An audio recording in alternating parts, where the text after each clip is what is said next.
In this video, I'll be showing you guys on how to connect Xbox controller to iPad Minecraft. So let's get started. Now, the first step is to check compatibility.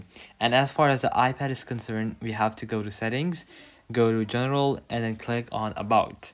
And here you have to make sure that your iPad is running OS 13 or newer.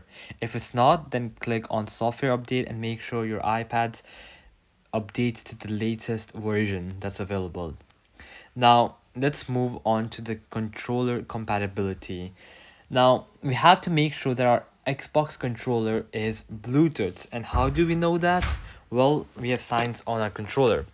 Now, if your controller has such outline around the logo, which I'm going to label, like this plastic highlight, a plastic thing around the logo, then that means it is not Bluetooth.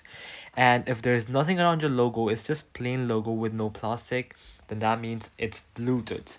So we need to make sure that we have a Bluetooth Xbox controller. Now, once this all is done, then we're gonna get to the main step of putting our Xbox controller into pairing mode.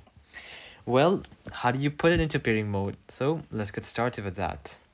Now, for this, if you go over to the top of the Xbox controller, so I mean on this side, then you're gonna see a button like this.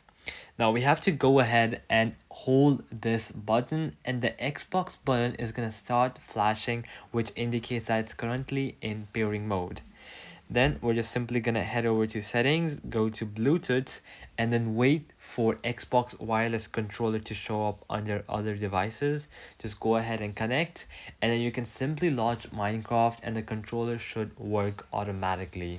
So alright guys, that'll be it for the video. I hope that it helped you out, and I'll be seeing you guys next time.